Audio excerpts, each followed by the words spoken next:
The Zone Coverage Podcast Network.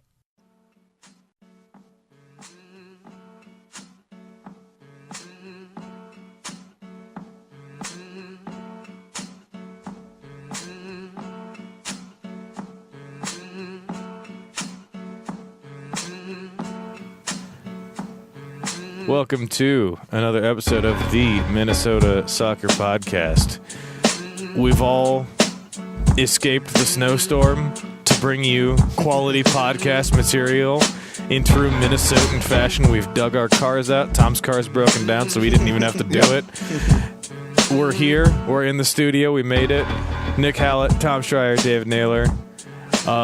Good job by Minnesota United and the MLS schedule makers for not scheduling a home series this weekend, unlike the Twins. Oh, you don't? They think saw ahead. Seriously, you don't think the Twins should have scheduled like 10 games against some teams that have root stadiums, except they play here? Is that a bad idea? That was dumb. Yeah, I saw the game on Friday drop, and I'm like, wait, they're home this weekend? That's hilarious. They're not going to play a game. Yeah, no, that's the classic 4-game series, 3 get canceled.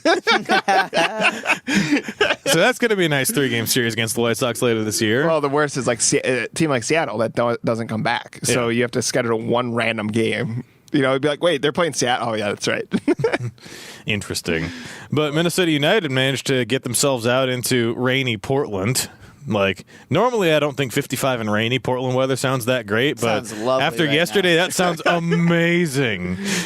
Sounds awesome. Yeah, so they would have played in the snow. They played in the snow last year. And last time I checked, you don't have to shovel out of rain, so no.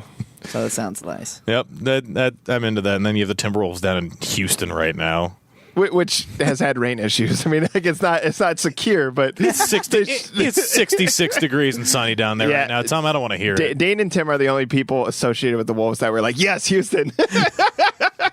They knew. They looked at the forecast. Yeah. But we're here to talk about soccer because Minnesota United did play a game late last night out in Portland weather, and they did not win the game.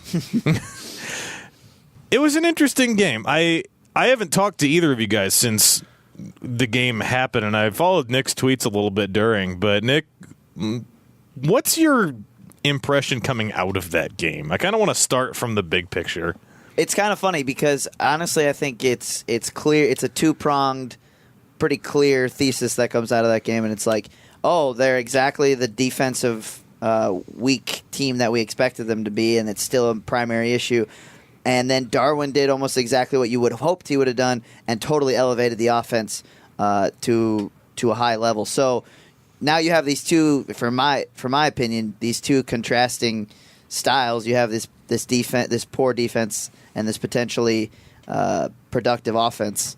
And how are they going to combine? And can they stay at a high level at the same time? You know, and therefore create a good team and a winning team and a competitive team. I don't know, but it's really the tale of two sides of a team: the defense versus the offense. Well, and I think the first disclaimer that I know I overlooked when we talked about this Portland game the first time, it being Portland's home opener. Like, I didn't realize they'd been on the road for their entire season going in. For sure. So that, like, their form hadn't been good going into the game, but a team getting into their home stadium, playing their first home game, we saw that with Minnesota this year on their home opener. They played well. They won the game.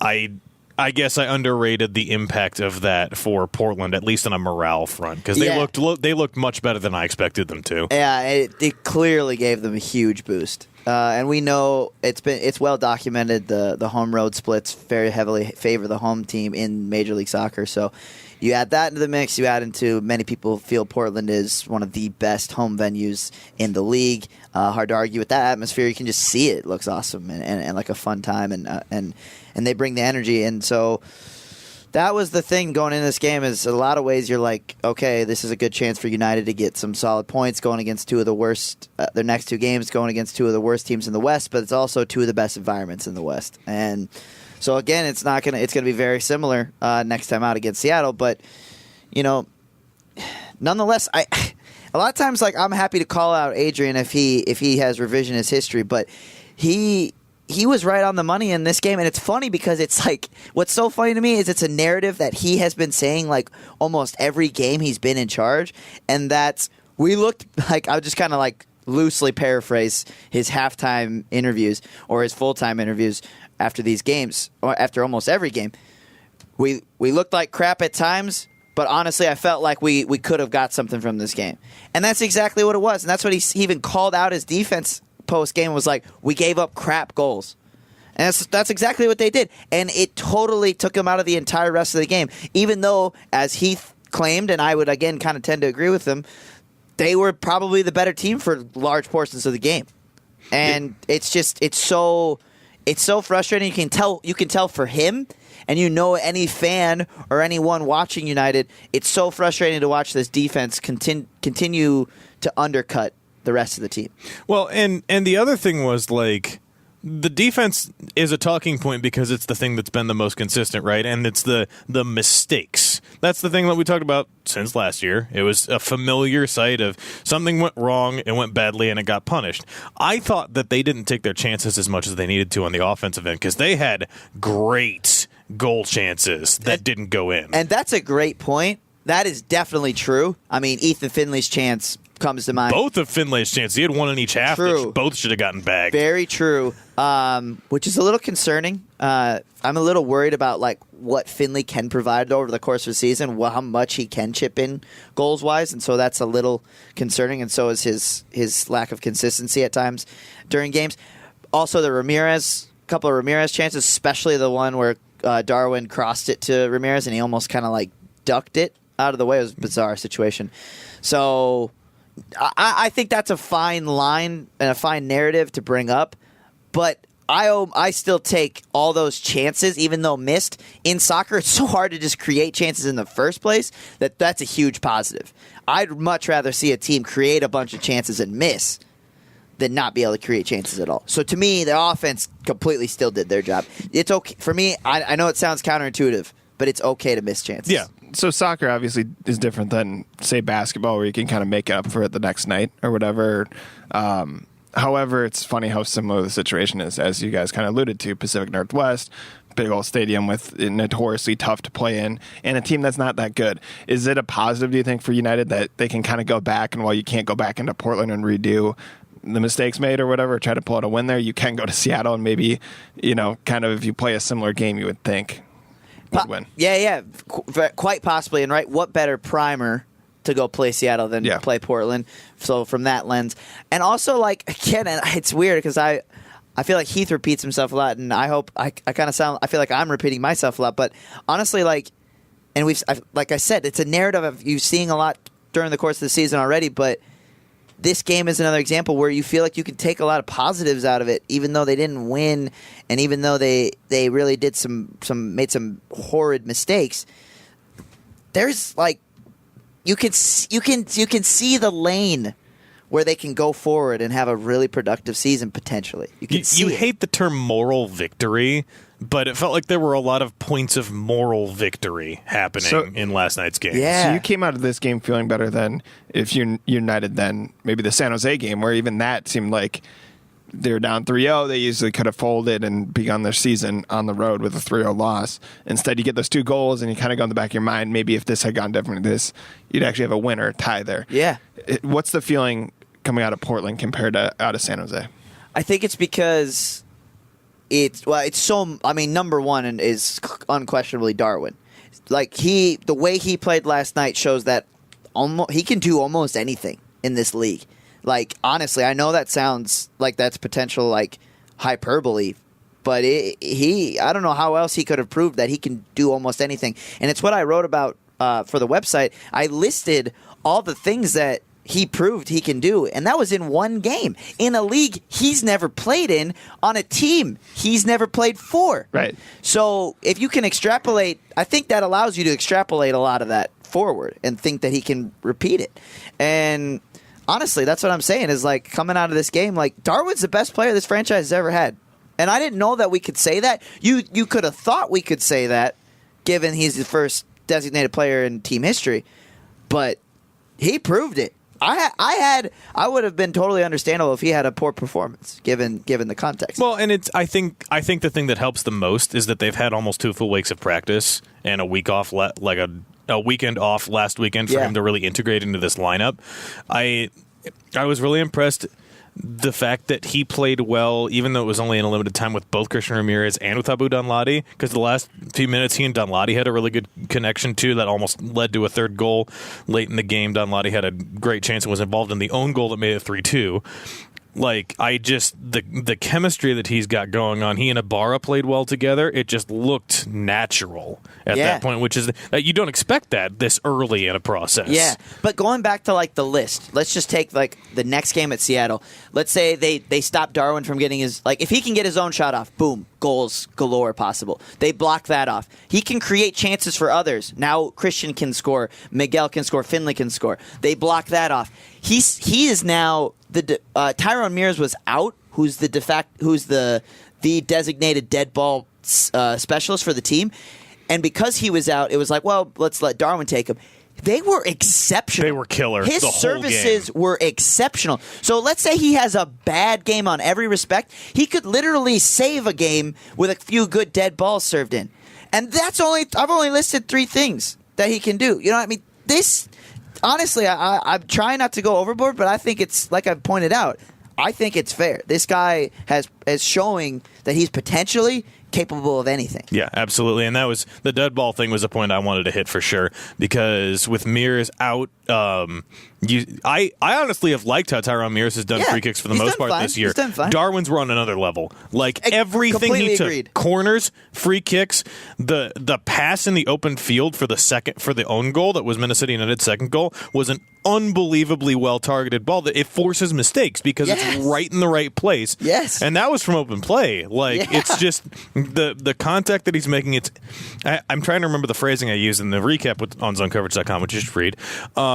Agreed as about like read everything. Read everything. Wolves coverage. We got guys in Houston. Click our links. Lots of draft stuff for NFL. Yeah. But like it's just they're dangerous. They're always dangerous, and that's the kind of thing that the Atlanta game, right? You needed something to go wrong for Atlanta, and when you put the ball in those areas, when you put people under pressure, that forces mistakes, that forces errors. And Darwin's the kind of player that even if he's not like scoring goals, shooting them himself, all it takes is forcing mistakes, and he can provide that threat from free kicks, from passing, from his movement, all of the above. That's such a benefit, and that Heath talked about that when he was first introduced.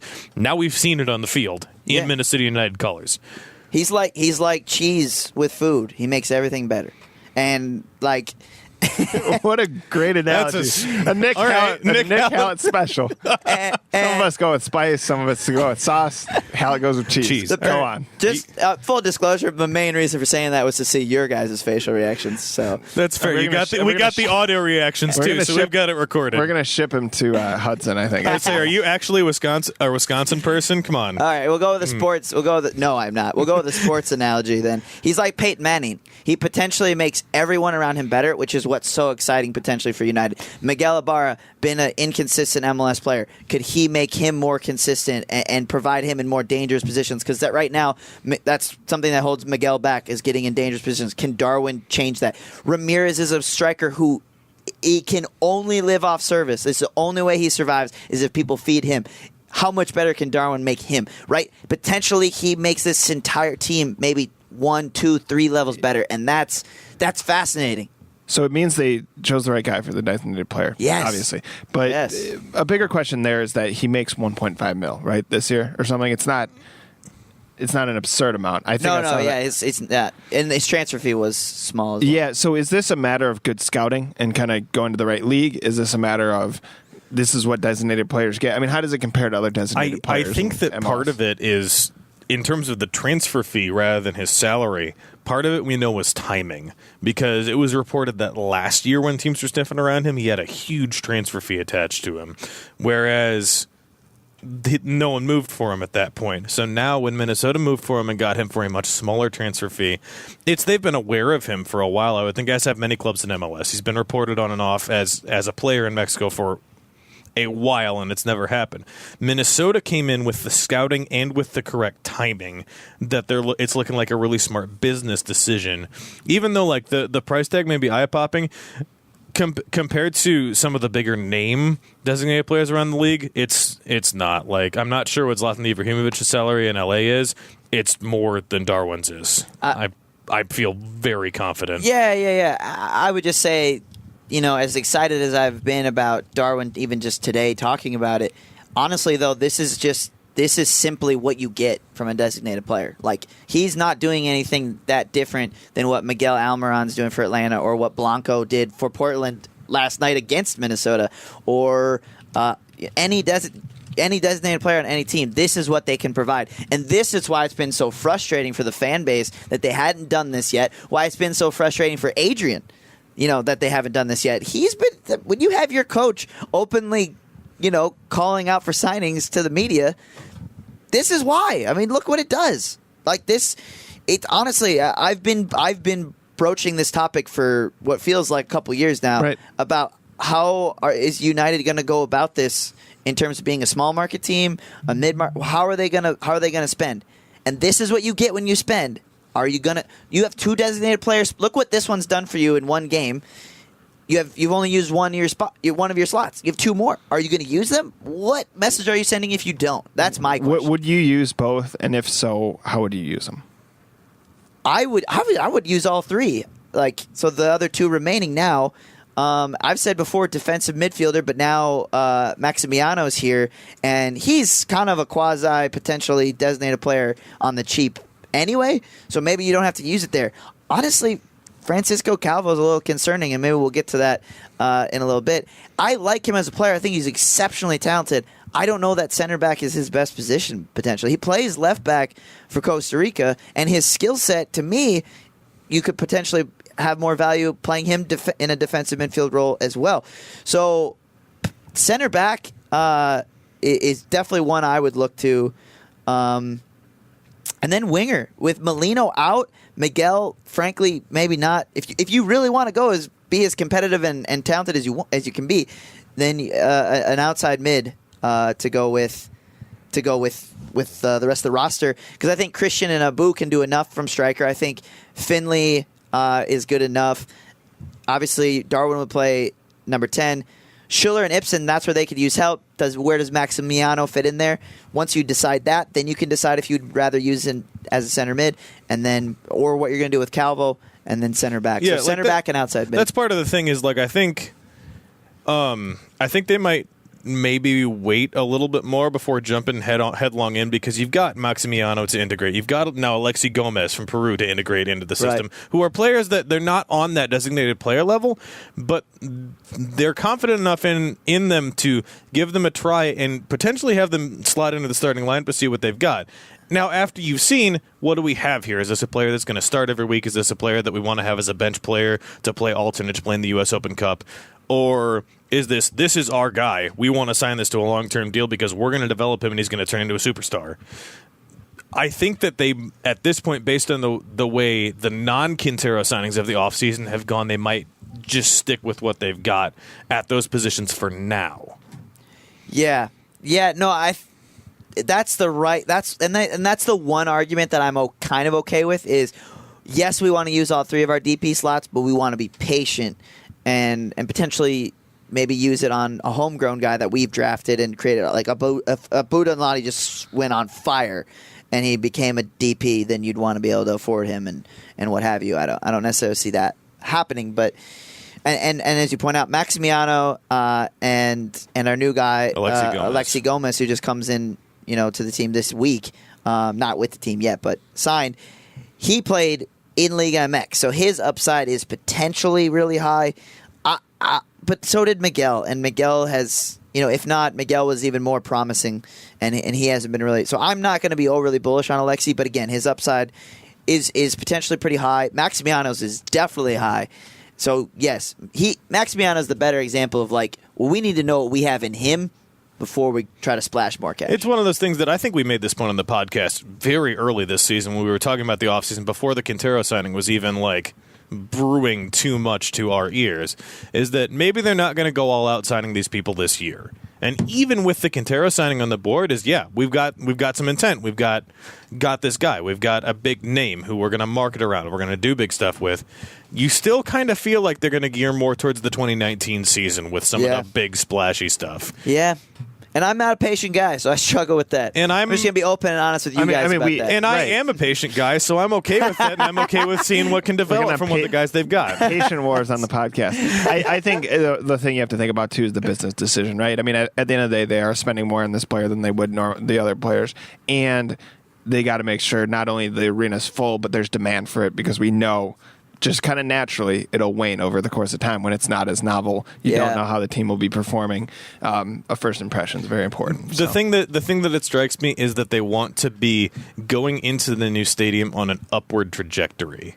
Like, if they had another year like last year, I think that would be a problem. But right now, instead of talking about, oh, they're getting beat 4-1, 5-1, 6-1 start of the season like happened last year, we're talking about, they've lost 1-0 to Atlanta, 3-2 to Portland. But they've been promising losses that look like there's something brewing here. And that's the kind of thing that even if they don't like sneak in as the 5 or 6 seed in the playoffs this year, even if they're like sitting at the 7, maybe goal difference around neutral to 10 below at the end of the season, that's fine. We're building something. We're moving forward. We're moving upward. And maybe with another designated player signing going into next season, it's like, hey, we're here. We've got our field. We've got our fans. We're here to stay, and we're here to compete right now. Yeah, or maybe it could even be like an ace up the sleeve kind of situation where, like, let's say the rest of the season goes poorly. They're not that competitive. And it's, wow, we're about to open this new stadium. Like, that's not a great dynamic to have going on. But then they can go, oh, we have these 2 DP slots. Boom, sign 2 big names. Now the excitement is like, well, doesn't matter what happened last year. We could potentially be a completely different unit now. Bingo. So maybe they save them. Maybe they're saving them. Like, I can see arguments for all of those things. Like, there's this is such a weird year in the giant big spectrum of the club, because it still does kind of feel like a transition year. And I think that's fair. In terms of marketing the team, do you think Darwin starts showing up altogether now? I finally remembered the slogan for FSN, but I noticed that it's Ethan Finley as opposed to Christian Ramirez. Not last night. Who was Quintero? It was Quintero last night. Okay, they're already on top of it. That was my question, is do you think that, so that's the other factor, is not only are you marketing to your own fans, but in that case, you're also marketing to Wolves fans who are watching FSN, Twins fans now, Wild fans. And I just wonder if, again, I don't know how many people will recognize that, but maybe it's like, hey, that's a new name. Who is that dude? And then you look at I think the cool value will be, like, for example, in this game, this is something Darwin did so much, I completely forgot this even happened until just now. He almost scored a goal. He almost scored an unbelievable bicycle goal. Which would have literally been on FSN. Would have been on SportsCenter. Yeah. Would have been top 10. I'm just saying they would have ran it all week. You know what I mean? My point is, like, let's say he does score that, and then, like, people who don't even, like, the Loons aren't even on their radar, and they're watching SportsCenter later that night. They're like T-Wolves and Vikings people here. Right, yeah, yep. And then they see, like, oh, dude, that guy's on my hometown team? Right. Oh, my gosh. Like, then they remember what he looks like from the highlight. Then next time they're on FSN, they see Darwin, on the promo. Like, that's another place where this guy could add exponential value. Yeah, no, it is funny how little things like that matter. I go to we talked about the Finley goal where he kicked it all the way to Nicholson, I think, in the Chicago game. Mm-hmm. That is something they have continued to run on FSN, and it's nice to have those little kind of, you could even maybe run the bicycle kick and people wouldn't even know that it wasn't scored, like if you run it in a snippet. And, I think you need moments like that as trivial as they are. Well, and it's like even Quintero's goal last night. Oh, I was just going to say. He just breaks out and gets away, and you can see just the difference in speed. He beats his dude one-on-one, puts it in. He beats 2 dudes one-on-one. And there were even moments like there was I want to say it was like between 85 and 90 where he's just dribbling up the field and he just goes through defenders. Yeah. Through 2 defenders at the same time, comes out totally fine, passes the ball to Ethan Finley who turns it over, but my exact reaction was, oh, Quintero, that looked awesome, but then you had to pass to somebody worse than you, and then it didn't work. Well, that's the pessimistic look like in this game is like, you got to be thinking at times during that game, Darwin would have had his hand or his face in his hand and being like, "What did I sign up for?" Okay. Like, like I gotta carry all of these guys. Unless that's even for a few years, he is the star here, and that probably wouldn't happen in another league, right? If you're like the Minnesota United player, or one of them. Isn't that like an upside to Journey? For sure. Yeah. He should be the face of this franchise by the end of the year. Okay. I would think. I mean, I assume Finley always will, just because he seems very marketable and media savvy. Like he seems to kind of know what to say and how to present himself. I think it was last week or 2 weeks ago, went through the guys, but it's nice when you can add to one, right? Add another guy in there. Yeah. For sure. Okay, I want to hit on the field stuff because we kind of loosely touched on it. I want to talk about Christian Ramirez. Yeah. Because I thought Christian had his best game of the year last night, specifically in the second half, and I think Christian will score next week.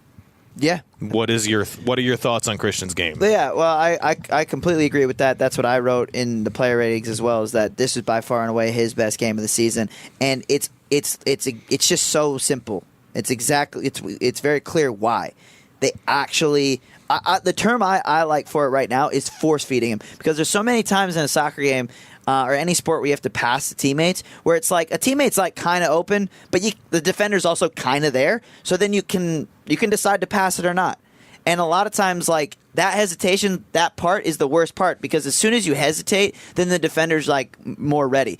Whereas if you just immediately pass them the ball, force feeding it is how I would phrase it. Just force feed them right away. And sometimes it's going to get intercepted, but just do it. Don't wait.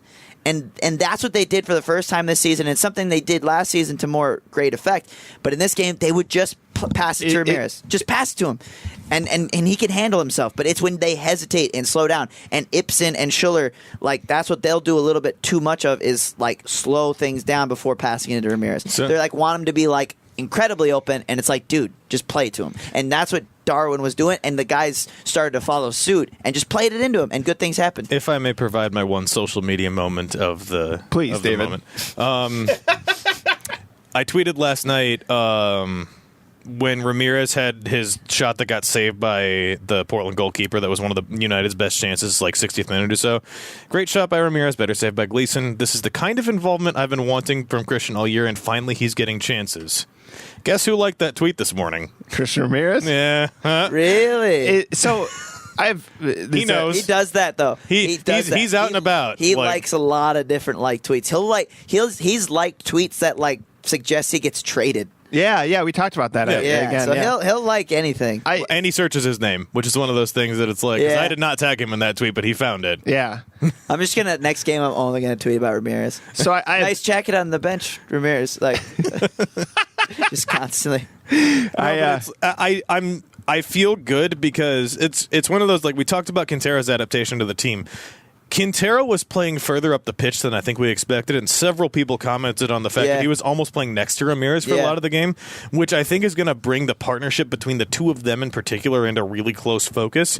And the fact that they were as close as they were more than once to getting goals, the header that Ramirez should have scored if he was a half a step further up, those chances are only going to get more clean and more concise the more they play together. Yeah. Like, Ramirez should get buckets with Quintero feeding. Yeah, I was just going to say, one of the guys who should it's kind of what I said before, is that Quintero is so valuable because potentially he elevates everyone like cheese and food, right? You guys remember that? Yeah. It was hilarious. Everyone enjoyed it. It's so good. Right? Quintero elevates everyone, and the person he potentially elevates the most is Christian. So, who is one of your team's best players? Pre-Quintero. Exactly. So you want him to be playing at that high level, because the best version of this team is with Ramirez playing at the highest level and scoring goals. True. Mike, two patented cross-sport references for you guys. First of all, like, pitchers will establish the fastball early to play off of it with their off-speed stuff. Is there a similarity with Quintero going to Ramirez being like, we're going to do this, and kind of establishing that early to get the defense thinking about it, or the other coach maybe? It seemed like they didn't do it early. It seemed like they did it coming out of halftime. Okay. If it's going to be an establishment point, it seems... Should they do that? I guess maybe I'll ask it. You lost me at a baseball comparison. I apologize. Should you go to... But my bigger question here is, should... I got this. I think that they should try to get Ramirez involved in the game earlier. If we want to establish a third sport, cross sport... Yes, let's do it. It's getting Karl Anthony Towns shot attempts early in the game to get him to be more involved on defense. Okay. I like that. I think that Ramirez might be that kind of guy where if you're giving him chances, if you're giving him the ball, letting him get the ball under his feet, letting him know where positions are and where the runs he can make are, to get these opportunities to put the ball in the bag. Like, do that from minute one. I thought that was their best adaptation coming out of halftime, is that's what they started to look for. That was almost clearly different to me from what we'd seen in the first half. And it was when they played some of their best ball of the game, not coincidentally, in my opinion. So that's like, I think that they should focus more on getting Ramirez into the game, getting him involved, because that's I feel like what they've been lacking on the offensive end that Quintero can do better than anyone they've had. Second cross-forward reference. Can't wait. And this is so good. So in in football, like your best quarterbacks, they always say they're hard to judge because what's open in college is not open in the NFL. Like the window's shrink that much. Sure. Is this just evidence of Quintero's skill that he's putting the ball into places that other players are unwilling to? The way I would match that up is that like Miguel Ybarra can hit these windows in the second division 9 times out of 10, but when it comes to MLS, the window's smaller. So Miguel looks like half as good of a player because he can't hit the tighter windows. And Darwin can, right? Darwin's a starting quarterback. Miguel Ybarra is a backup quarterback. That's what Okay, cool. I could see that. When is the next time Mark Burch appears in Minnesota United colors? Honestly, probably. And I don't even... Heath subbing him off at halftime says everything you need to know without... I'm not trying to be rude, and I feel bad because Mark Burch is a quality player and he's had a great MLS career, but he's just clearly past it, and I don't know that he should feature ever again. Not only did it look like that, the book is out on that because Portland were going at him every chance they got, and it was really obvious because it's like he's had his moments of looking bad, but I don't think he's been targeted as much as he had been. They just literally, and like the phrase, they just walked by him every time they went to that side. You could just, whoever was doing it, whoever had the ball for Portland, could literally just. It's more of a jog. And there were moments where I liked what Burch did going forward in that game, which was like the only thing that he was bringing. The problem was when he's getting just walked all over on defense, it's playing 10 versus 11. Yeah, don't get it twisted. Mark Burch is from a technical ability standpoint, definitely a phenomenal soccer player and definitely an MLS caliber player. The problem is you need to combine two things, if nothing else, and that's your technical ability with the ball, and then you have to have legs. You've got to have legs. And he just doesn't have legs anymore, sadly. Yep. I'm sure he is bummed about it. It's unfortunate, but it's what age does. So if the ball is at his feet, his passes are still crisp, his crosses are still exceptional. Yes. He has that, and he knows where to go. His mind's still there. He just can't keep up with the legs. He's not fast enough. So that returns to a question that you had brought up earlier, and one that the Athletics' Jeff Ruder had tweeted at halftime of the game last night. As a potential idea, because everybody knew Mark Burch needed to get off the field. Heath knew it. Everybody knew it. Heath chose to bring on. Sorry, go ahead. Heath chose to bring on Carter Manley and shift Jerome Tiasson over to the left side. Yeah. The proposal that Ruder had was to bring on Brent Kallman and shift Francisco Calvo to left back, which sounds kind of like what you were thinking with shifting Calvo out of the center earlier. What do you think about that as a potential solution? I think that's an interesting one and one worth considering because you got to figure out what you do with Calvo and decide what his best position is. And I've trusted and Heath has earned trust continually with this. He seems to eventually know the right decision to make. Formationally or positionally, signings-wise, obviously look at what Darwin's already done. Look at what Sam Nicholson's been able to do. These are guys he's brought in later on. So Heath's earned my trust, and I think he's proven. But, man, he's got to figure out what to do with Calvo. That is like one of the top things he's going to have to figure out, and it's going to affect him greatly, obviously, for a couple of reasons. So I think at left back is very much a possibility for Calvo. I don't know if he has the top line speed for that, and that's one of the questions. But otherwise, you'd think when you look at his skill set, in a lot of ways, you'd think it would suit him well. And yeah, I think that's an option. I think the other real big question is, why does Mark Burch start at all? If Heath is so ready to yank him at halftime and can see that that's potentially an issue for the team, why does he start at all? Because I really feel like that killed the game a little bit for them. You've got to have a feeling that he's not starting next week after that performance. There's no way. I don't think there's any way he starts next week or potentially going forward.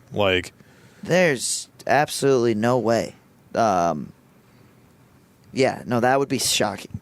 And like I wonder if especially with Alexi Gomez. Especially with Alexi Gomez coming, I wonder if Carter Manley starts next week. I don't see why not. I don't see what he's done. I'd be fine with it. His passing on the ball, a lot of his on the ball decisions and execution are really good.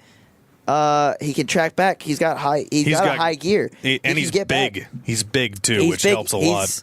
I haven't seen him each game he's had one really like, whoa, that was a rookie mistake. Yep. But other than that, I don't see why he couldn't play. And rookies make mistakes. Exactly. He is a rookie. How else is he going to learn? Bingo. And they're still not a rebuilding team, but like a developing team. Like they should be allowing that. Exactly. So and Tyson, man, talk about some of your most valuable players on this team.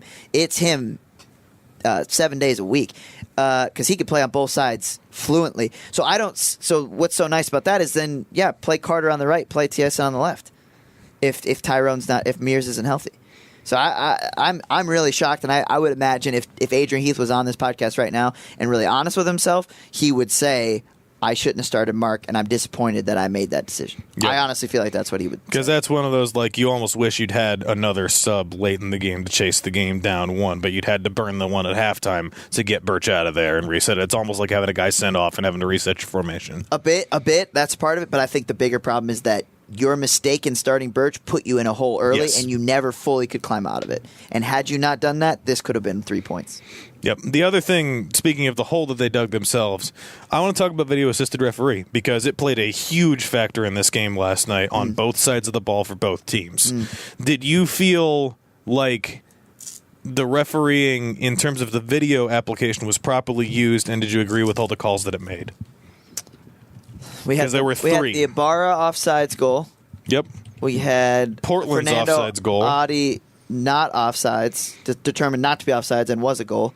And the penalty call that was reviewed by video assistant referee, it was on, I want to say on Ybarra.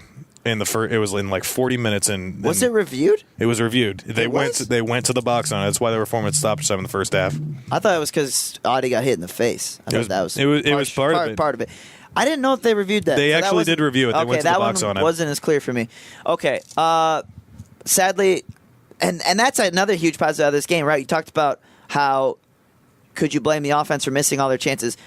Let's not forget that Miguel's goal, that was a brilliant team goal. That was beautiful. And he happened to be a little bit offsides. So, yes, I agree with the decision, and the right decision was made. But that's another reason you can feel good about this team potentially, again, going forward, because that was an exceptional team goal. And it was a team goal. That's because it involved, I think 5 players were involved in the move to set it up. It was beautiful. Brilliant. But that was the right call, sadly. That was, and I think I was a little bit more interested in the penalty shout. I thought that was a penalty, actually. I did and too.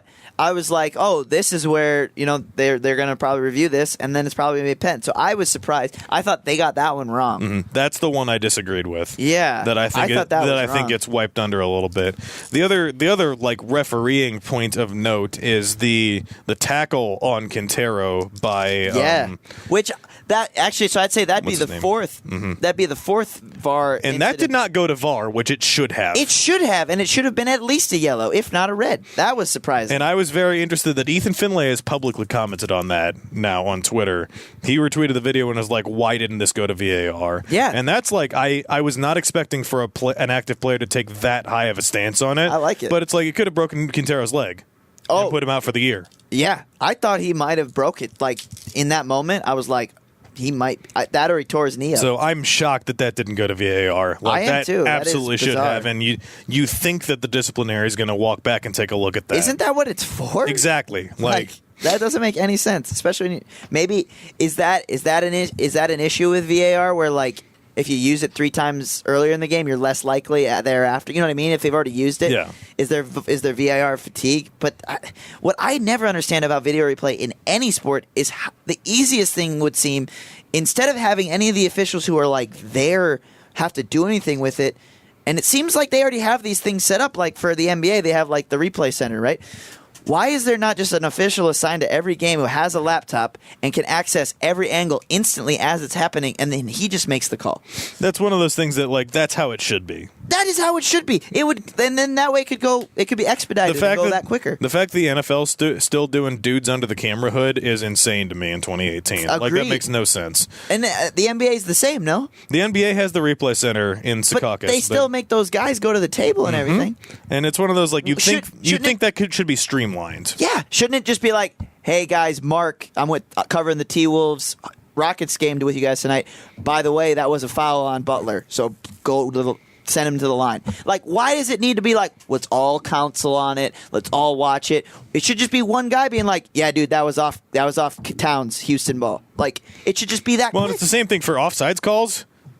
It ain't really that hard to figure it out if it's offsides or not. Like, the Ybarra goal, it was a great goal. You hate to see it, and then you pull up the replay. Here's the line. Ybarra's across it. Done. Yeah, so there are a couple of things here. First of all, it's a problem in baseball where they're really like balls and strikes should be called from a screen, right? And someone's relaying the information down to the home plate umpire. So, some of these guys are just like, I want to do it with my eyes, right? That one's different. I think that's such a crucial part of the game that should be done by an umpire. Balls and strikes. Yeah, but they're just saying it's inaccurately done and it'd be done better on a screen where one umpire is watching a screen relaying to the other.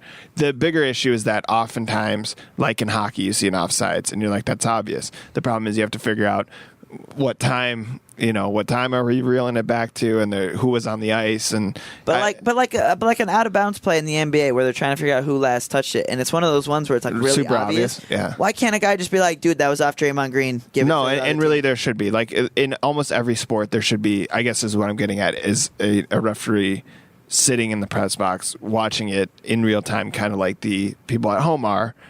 And just the point of the replay is not always to be right. In my mind, it's to get the obvious stuff right. The stuff that anyone at home can see and just gets missed by human ear. Yeah. So, yeah. Every sport has this problem, to be fair. Yep, and it's the MLS's. I'm glad the MLS has VAR because you still see some of the top European leagues are resisting it, and it needs an arena to get its kinks worked out, and the MLS, just by virtue of having so many teams, has a lot of games to just have stuff happen, see what happens, see, like, here's where it should have been applied, here's where it shouldn't have been applied, here's where they did it wrong, here's where they did it right, here are the good things and bad things. And for a system like this to get tweaked to its best form, just like Quintero slotting into the offense, you got to get reps. You got to get the refs reps. You've got to get the video assistants reps. Like, everybody's got to get better at this because it's like there are calls like that offside call that this shouldn't be gotten wrong ever in a top level league. Yeah. Like, that's reality. And you'll see calls like this that are gotten wrong in the Premier League because they don't have VAR yet. And that's like, sure, we don't trust that it's accurate 100% of the time, but the only way it's going to get there is if it gets used more and more and more and streamlined and improved until it's as good as it can be. Mm-hmm. So I'm glad it was used. It was used correctly and should have honestly gotten used more. That was my takeaway and it was like the fact that it was used as much as it was an important part of the game last night. Both sides getting a goal taken away because of it correctly in both cases. That's huge. And in Minnesota's case, it ended up being a huge swing in the game for them because they went from down 4-1 to down 3-2 in 2 minutes. Yeah. Which is not how that's supposed to work, but it was how it worked. Yeah. Like, no, I was other than like the parts where it's like, why aren't we using it still for like the Quintero challenge? I thought it went fine. Yep. So I was happy with that. And the penalty, I don't know why. But. So looking forward to the Seattle game next week, I expect, obviously, we've talked at length that Mark Burch probably won't start, and we'd expect. No chance. I think that Carter Manley starts next week. I'd imagine that we'll see more of what that plan Mears is. Might be healthy. If Mears is healthy, obviously he comes right back. Slightly more likely. So, and you'll know at training this week, we'll have a much better idea going in of what that starting lineup's going to look. But other than that, like, I was really happy with how the offensive unit worked going forward. I think the other change will be, so the reason, and I tweeted this out, but Sam Nicholson had the flu last week. Oh, did he really? I didn't know that. Yeah, he did. So that's why, my take for sure is that's why Miguel started instead of Sam. So I think. And Miguel played well. All things, he played fine. My problem with Miguel, as I've said numerous times, is it just doesn't seem to have, like, he can't be a game changer. Where I feel like Sam Nicholson can be a game changer. So all things being equal, Nicholson would have started. So you assume that they probably swap roles then, right? Like Nicholson starts, plays 75, Ybarra comes in to sub for him probably and does 15 if it needs to be done. Sure. Sure. But yeah, definitely Sam would start ahead of Miguel. Yep. So those would be the two changes you'd expect in the lineup. Yeah. What do you think in a result if you had to pick it now?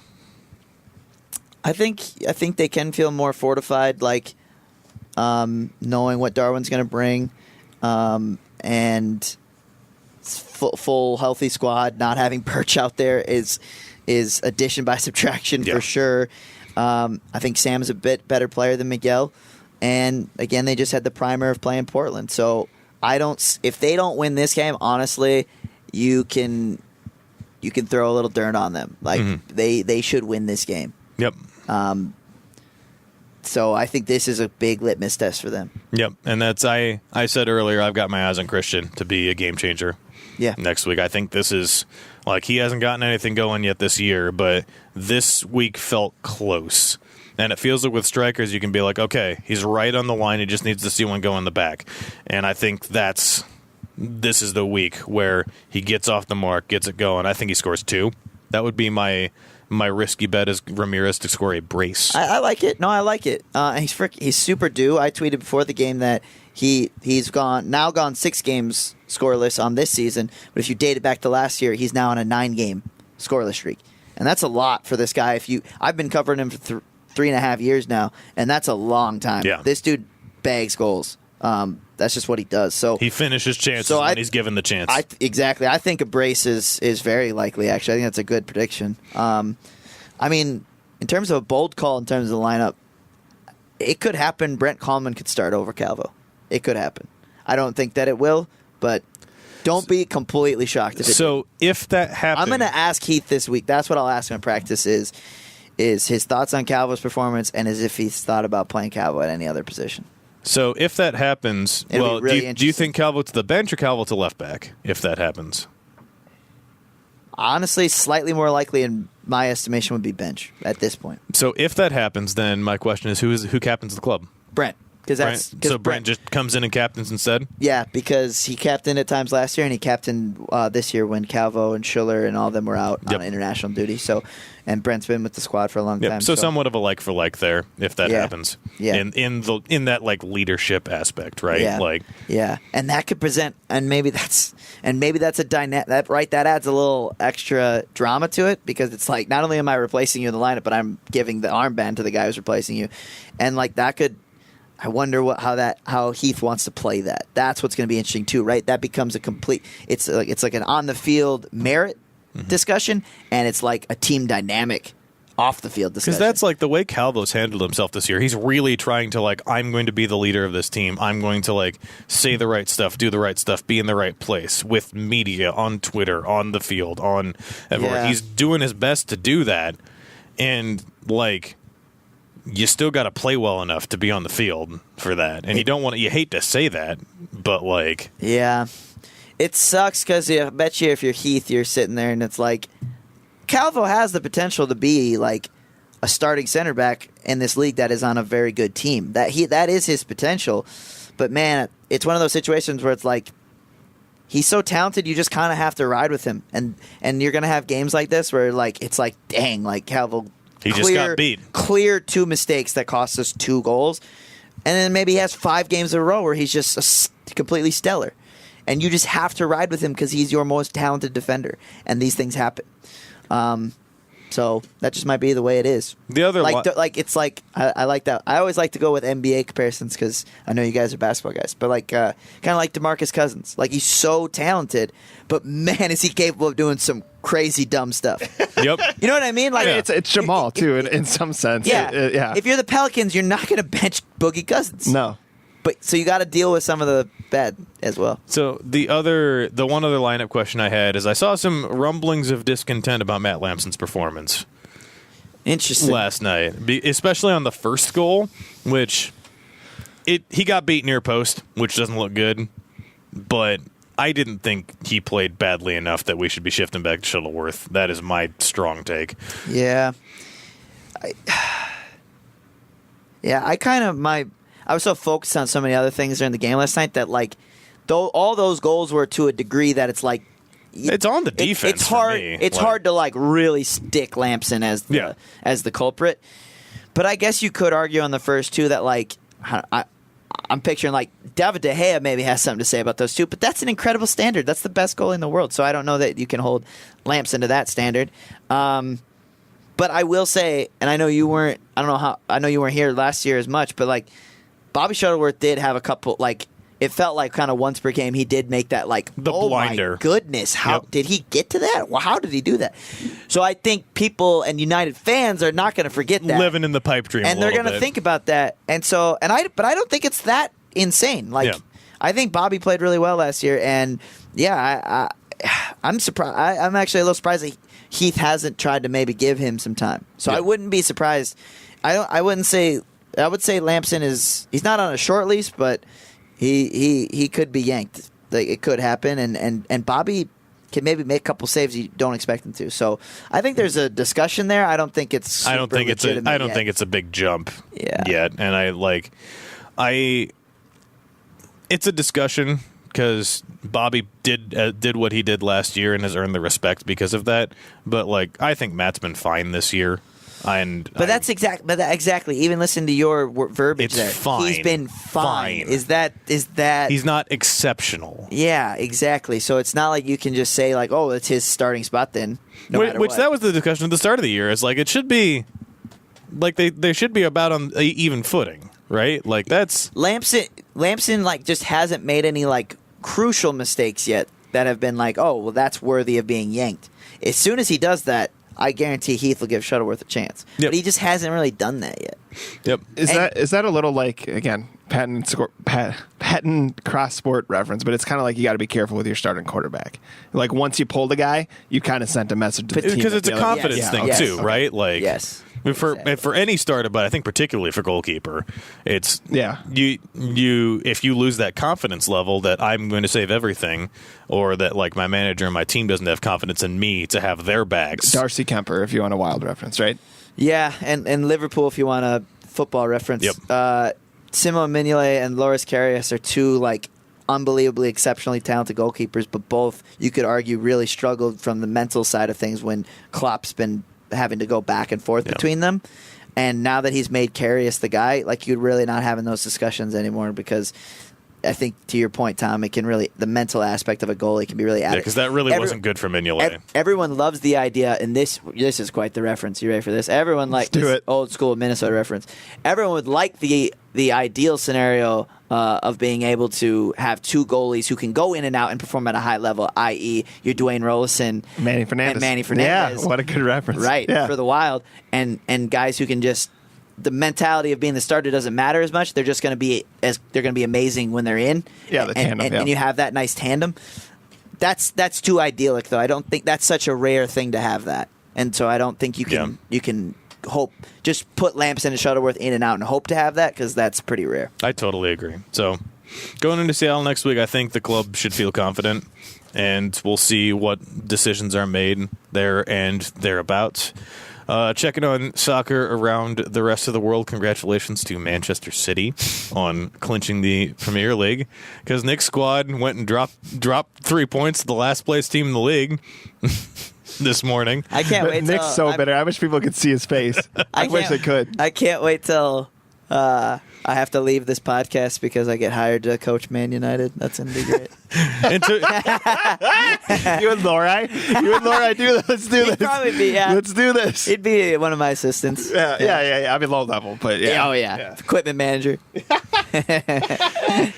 Yeah, so we'll see if Nick has to leave to replace Jose Mourinho at the end of the season.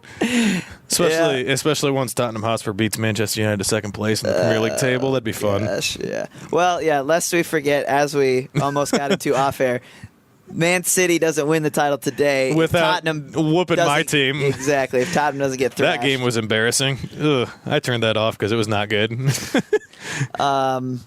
Yeah, I mean, good for City. I as a Man U fan like how it happened because they kind of just like limped to win it. Like they get knocked out of the FA Cup, they get knocked out of the Champions League. I watched that game. It was this morning, right? Barely win. It was this morning. Yeah. Well, no. Man City was this morning. Man United was. Man City was yesterday. Yesterday afternoon, actually. Okay. They were a night game in the UK, I which watched was nice because I could watch it. Man U was this morning. Yeah. Okay. Yeah. But I like it because City actually kind of just stumbled into the title. Well, and them flopping out of the Champions League. We should actually touch on the Champions League because this week was a bananas week in the Champions League. God, it was just out of control, insane. I mean, this podcast is getting pretty long, but yeah, it's we're still under an hour. You guys have 6 minutes to hammer through this. So we gotta like. I'll put it like this: I've watched copious amounts of soccer games, and this week was one of the craziest weeks I've ever been a part of watching, and it had two of the craziest games I've ever seen. So if you haven't caught up, it was the second leg of the Champions League this week, and there were the quarterfinals, and the first thing you have is Barcelona, who are set up to win La Liga this year and have played amazing football, going into the second leg of their game up 4-1, I want to say, on Roma. Yes. And Roma, that is accurate. And Roma walk into their home stadium, take a 3-0 win over Barcelona and advance on away goals over one of the best teams in the world. Totally no one could possibly have seen that result coming, with Barcelona going in with a 4-1 lead. It's crazy. It's crazy because Barcelona, like, their trademark is being able to possess the ball better than anyone. So if you're already up 3, like, the easiest thing and the best strategy to do is just possess the ball. And the fact that they couldn't do that against Roma is fascinating. Roma, who's like not even competing for the Serie A title. Yeah, they're not close. Not close. But like the crazy thing is, on the way to this, they've beaten Chelsea, they've beaten Atletico, and now they've beaten Barca. So like, I don't know what they got going on for them. But now they have a winnable semifinal draw because they get to play Liverpool, who knocked Manchester City out. Yeah. Game is that. Yeah, you could. Both sides got to feel good about that draw because it's not Bayern and it's not Real, but. Yeah, I mean, I still feel Liverpool's going to go through there, though. I think so, too. Salah is just magic right now. He's unbelievable. He's like Gordon Hayward for Butler. He's like cheese on food. Well, no! Yeah, we're sticking with Wisconsin. He's been banished. We're sticking. He's like Jimmy Butler for the Wolves. Got to give it. He's better. Really, exactly though, but better. Exactly. Salah. Liverpool played yesterday in the Premier League, and he's the first African player to ever score 30 goals in the Premier League season. He just has been scoring unbelievable things. And the interesting thing, he's one of only 8 guys to ever score 30 goals. The interesting thing with the Champions League fixture is Salah's former club is Roma. So that's like, he came from them. He knows their club well, and so you'd think that he might have some comfort in that. But that's a cool story for either of those two teams. Neither of whom are going to win their championships in their respective leagues this year. Neither of whom are in that good a form, but have just found the right recipe in Europe. One of those two is going to play for the Champions League title, and that's really cool. That is super cool. And they're going to get the opportunity against either Real Madrid, who managed to not do a Barcelona and give up a 3-goal lead. I actually think that game was crazy. That game was nuts. I did watch that entire game. So that Madrid, game was crazy. Also Madrid sitting here, the eternal rivals of Barcelona, laughing their butts off at Barcelona's misfortune while sitting here with a 3-goal lead over an Italian team, which they then proceed to give up. That's what makes it even crazier. Just what you just pointed out. They watched Barcelona do this the day before. They watched them do it, and then they almost did it themselves. And Madrid did it at home. Yes. Juve walked into the Santiago Bernabeu and scored 3 straight goals and were ready to go to extra time, tied 3-3 overall, until Gianluigi Buffon gets himself sent off in the last game of his Champions League career. Cristiano Ronaldo steps up, scores a penalty in the last second of the game. Real Madrid go through. How did you? I'll be interested to hear your take on how those waning moments. It was the right call. It sucks, but it was the right call. For the penalty? Penalty. And then how about the red card? It sucks, but it was the right call. Yeah, completely agree for both. Like that's the thing. You hate to see it. It's the famous comparison is Zidane in 2006 in the World Cup. Yeah. Get himself sent off for doing a dumb thing. Yeah. And that's like, we're never going to know. If only Zidane would have been at that game. Huh. You imagine. He was the coach for Real Madrid. Yeah. So it's just the thing that I most want to know that we're never going to know is, what did Buffon say to Michael Oliver to get himself sent off? I don't know that it was about what he said. I think it was like Zidane. It was the physical contact. But he also said something spicy too. I'm sure. I'm sure he did. It's just one of those eternal curiosities. Do they have like wired for soccer? You know, like in basketball, you can hear the huddles, or football, you can hear the quarterback or something like that. Not really. Not really. Yeah. It would be great, right? It would. It's so high stakes, though, that Yeah. they don't want to get much of that out. So actually, I don't Or know just that follow. will happen. Sometimes it's one player, and it's just hilarious what they say. Think about following J.R. Smith or something. I got to imagine sure. international guys are hilarious. Well, I wish we could, but they You wire Zlatan. I Yes, want to hear what please. Zlatan says Like- on the pitch, considering how ridiculous the stuff he says off the pitch. I was going to wish. say, just keep him wired. Like he doesn't when he leaves, he doesn't take away the wire. you guys are talking about like one of my like dreams. Like I wish they could and would do that, but like, dude.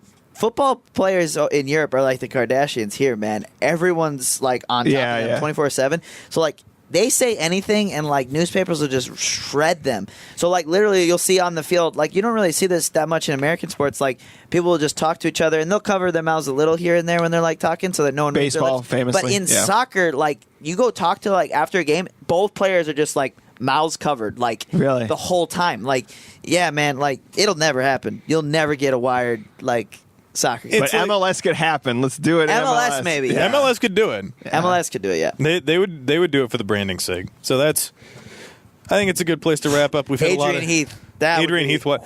Here's the thing. Adrian with- Heath would be, here- what player? Well, just give me one player. On both of you United or guys. in general? on United that should be wired. I would say Ibsen, but it wouldn't matter. We wouldn't be able to understand him. That would be the Ibsen, but best. with subtitles. Yes, yeah. Which is unfortunate because I think he would be the best one, but he exclusively He would be the best Portuguese. one. Christian, I don't think talks a lot of trash. think- Calvo probably. I think Darwin talks some trash.